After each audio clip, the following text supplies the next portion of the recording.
എൻ്റെ പേര് റോസന്ന. ഞാൻ എറണാകുളം ജില്ലയിൽ വരാപ്പുഴ എന്ന് പറയുന്ന സ്ഥലത്താണ് വരുന്നത്. ഞാൻ എൻ്റെ 4 മാസമായ കുഞ്ഞിന് വേണ്ടി സാക്ഷ്യം പറയാൻ വന്നതാണ്.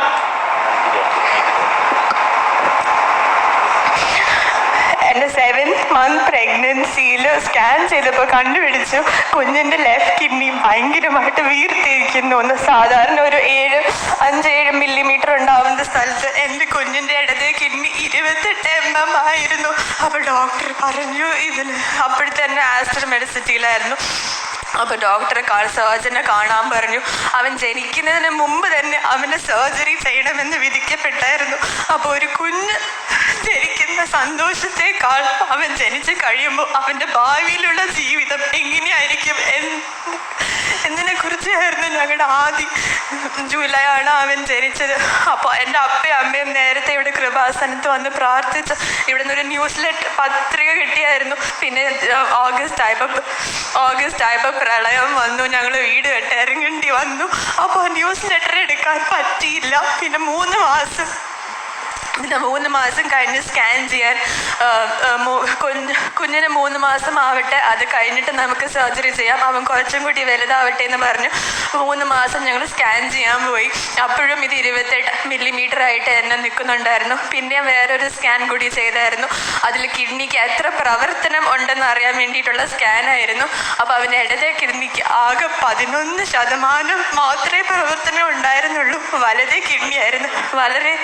വലതേ കിഡ്നിയായിരുന്നു എല്ലാ പ്രവർത്തനവും ചെയ്തുകൊണ്ടിരുന്നത്. അപ്പോൾ ഡോക്ടർ പറഞ്ഞു സാധാരണ രീതിയിൽ 10% അല്ലെങ്കിൽ അതിന് താഴെയാണ് പ്രവർത്തനമെങ്കിൽ ഞങ്ങൾ ആ കിഡ്നീനെ മുറിച്ച് മാറ്റും. എന്നാലും പറഞ്ഞുകൊണ്ടിരുന്നു, എന്നാലും കുഴപ്പമില്ല, അവൻ സാധാരണ ആൾക്കാരെ പോലെ തന്നെ ജീവിക്കും. അപ്പം ഞാൻ വിചാരിച്ച ജീവിതം തുടങ്ങിയിട്ടും കൂടി പോലും ഇല്ലാത്തൊരു കുഞ്ഞിന് ഒരു കിഡ്നി, ദൈവത്തിൻ്റെ സൃഷ്ടിയിൽ നമുക്ക് എല്ലാവർക്കും 2 കിഡ്നിയാണ് വേണ്ടത്. അത് 2 കിഡ്നി ആവശ്യമില്ലെങ്കിൽ പിന്നെ ദൈവം തന്നെ അങ്ങനെ ഉണ്ടാക്കില്ലല്ലോ എന്ന് പ്രാർത്ഥിച്ചു. ഞാൻ എൻ്റെ ഭർത്താവിൻ്റെ അടുത്ത് പറഞ്ഞു, ഒരു കിഡ്നിയാണ് ചോദിച്ചിരുന്നെങ്കിൽ നമുക്കുള്ളത് എടുത്ത് മാറ്റി കൊടുക്കായിരുന്നു, നമുക്ക് 2 പേർക്കും മാച്ചായി നമുക്ക് എടുത്ത് കൊടുക്കാമെന്ന് ഞാൻ ഭർത്താവിൻ്റെ അടുത്ത് പലപ്പോഴും പറയുമായിരുന്നു. പക്ഷെ എന്നാലും ഡോക്ടേഴ്സ് അതൊന്നും പറഞ്ഞില്ല, മുറിച്ച് മാറ്റണം എന്ന് തന്നെ പറഞ്ഞു. അപ്പോൾ ഞങ്ങൾ ഡേറ്റ് December 5 സർജറിക്ക് ഞങ്ങൾ ഫിക്സ് ചെയ്തു. അപ്പോൾ December 1 ശനിയാഴ്ചയായിരുന്നു. അപ്പോൾ ഞാൻ പറഞ്ഞു എനിക്ക് കൃപാസനത്തിൽ പോകണം. അപ്പോൾ അന്ന് ശനിയാഴ്ചയാണ്, മാതാവിൻ്റെ ദിവസമാണ്. അപ്പോൾ ഞങ്ങളുടെ ഉള്ളിൽ ഇവിടെ ഭയങ്കര തിരക്കായിരിക്കും, ചെറിയ കുഞ്ഞിനെ കൊണ്ട് എങ്ങനെയാണ് വരാൻ പറ്റുന്നതെന്നൊക്കെ ഞങ്ങൾ വിചാരിച്ചു. പക്ഷെ എന്നാലും ഞങ്ങളിവിടെ വന്നു. ഞങ്ങളിവിടെ എത്തിയപ്പോൾ 4:45 സമയം.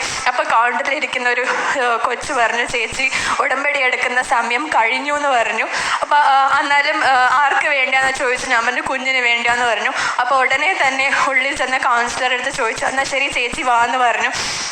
ഞാനമ്മ ചേച്ചിയായിരുന്നു എൻ്റെ കൗൺസിലർ. ഞങ്ങൾ അന്ന് വൈകുന്നേരം ആകെ 7 പേര് മാത്രമേ ഉണ്ടായിരുന്നുള്ളൂ ഉടമ്പടി എടുക്കാൻ. അപ്പോൾ അതുകൊണ്ട് നല്ലൊരു കൗൺസിലിങ്ങും നന്നായി ഉടമ്പടി എടുക്കാൻ പറ്റി. December 1 ശനിയാഴ്ച ഞങ്ങളിവിടെ വന്നു. അതായത് കഴിഞ്ഞ ആഴ്ച December 4 ഞങ്ങൾ ആശുപത്രിയിൽ അഡ്മിറ്റ് ആവാൻ ഞങ്ങൾ ചെന്നു. അപ്പം December അതിന് മുമ്പ് ഒരാഴ്ച ഞാൻ പറഞ്ഞിരുന്നു ഡോക്ടർ ഒരു പ്രാവശ്യം കൂടി ഒന്ന് സ്കാൻ ചെയ്തിട്ട് പിന്നെ അവന് സർജറി ചെയ്താൽ മതി, ലാപ്രോസ്കോപ്പി എല്ലാം തുറന്ന് തന്നെ ചെയ്യണം എന്ന് പറഞ്ഞു. അപ്പോൾ ഡോക്ടർ പറഞ്ഞു, നല്ല ഡോക്ടറായിരുന്നു. ഡോക്ടർ പറഞ്ഞു സാരമില്ല, അവസാനമാകുമ്പോഴത്തേക്ക് എല്ലാവരും ചോദിക്കുന്നതാണ് ഒന്നും കൂടി സ്കാൻ ചെയ്തെന്ന്. പക്ഷെ ഞാൻ ഒരു കാര്യം മാത്രമേ പറഞ്ഞുള്ളൂ, കുറേ പേര് പ്രാർത്ഥിക്കുന്നുണ്ടെന്ന്. അപ്പം അന്ന് ഞങ്ങൾ അൾട്രാസൗണ്ട് ചെയ്യാൻ വേണ്ടി ആ മുറി December 1 ശനിയാഴ്ച ഞങ്ങളിവിടെ വന്നു. അപ്പം ഉടമ്പടി തൈലവും അവൻ്റെ മേൽ പുരട്ടി പ്രാർത്ഥിച്ചു. ഫേസ്ബുക്കിലൂടെ എല്ലാ സാക്ഷ്യങ്ങളും കാണുന്നതും അവൻ്റെ അടുത്തിരുത്ത് ഞാൻ കണ്ടു. പിന്നെ ഞങ്ങൾ പിന്നെയും പത്രിക ഞങ്ങൾ കിട്ടി. അവന് ഓരോ സാക്ഷ്യം, ആ പത്രികയിലുള്ള ഓരോ സാക്ഷ്യം അവന് കഥ പറയുന്ന പോലെ ഞങ്ങൾ പറഞ്ഞു കൊടുത്തു. അപ്പോൾ ഞാൻ ഉടമ്പടി അനുഗ്രഹിച്ചു. ഇപ്പം ഞാൻ കഴിച്ചു. അവസാനം 4-ാം തീയതി സ്കാനിങ് മുറിയിൽ പോയപ്പോൾ ഞാൻ ഈ പത്രികയിലെ സാക്ഷിയെല്ലാം വായിച്ചത് പ്രകാരം ഞാൻ മാതാവിൻ്റെ കാശ് രൂപം ആ സ്കാനിങ്ങിൻ്റെ റൂമിൽ ഞാൻ കൊണ്ടുപോയി. അപ്പോൾ അവൻ ഇങ്ങനെ തിരിച്ച് കിടത്തണം സ്കാൻ ചെയ്യാൻ വേണ്ടി. നമ്മുടെ കിഡ്നി നമ്മൾ പുറകിലാണ്. അപ്പോൾ ആ മാതാവിൻ്റെ കാശ് രൂപം അവൻ്റെ പുറകിലായിട്ട് ഞാൻ അങ്ങനെ പിടിച്ചു.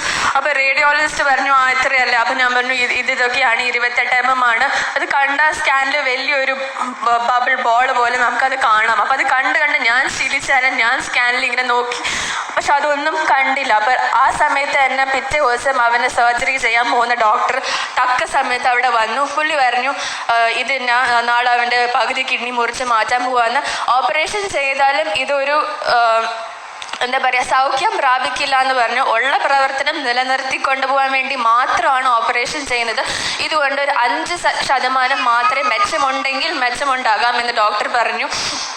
അപ്പോൾ അപ്പോൾ പുള്ളി പറഞ്ഞു. പക്ഷേ ഈ കൊച്ചിൻ്റെ അമ്മയ്ക്ക് ഭയങ്കര നിർബന്ധമായിരുന്നു ഒരു ലാസ്റ്റ് സ്കാനും കൂടി ചെയ്യണമെന്ന്. അത് കാരണമാണ് ഞങ്ങളിപ്പോൾ സ്കാൻ ചെയ്യണമെന്ന് ഡോക്ടർ പറഞ്ഞു. അപ്പോൾ റേഡിയോളജിസ്റ്റ് പറഞ്ഞു പക്ഷേ സാർ ഒന്നുമില്ല ഈ സ്കാനിൽ എന്ന് പറഞ്ഞു. അന്ന്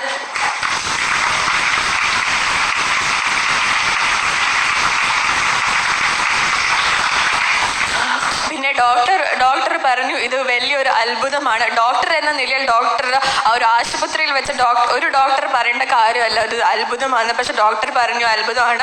പിന്നെ ഞങ്ങൾ ചെന്ന് പുള്ളീനെ ക്യാബിനിൽ കണ്ടപ്പോൾ ഡോക്ടർ പറഞ്ഞു എനിക്കിപ്പോൾ പൂർണ്ണ വിശ്വാസമായി നമുക്ക് വേണ്ടി മുകളിൽ ഒരാൾ നമുക്ക് വേണ്ടി വളരെ കഷ്ടപ്പെട്ട് പ്രാർത്ഥിക്കുന്നു.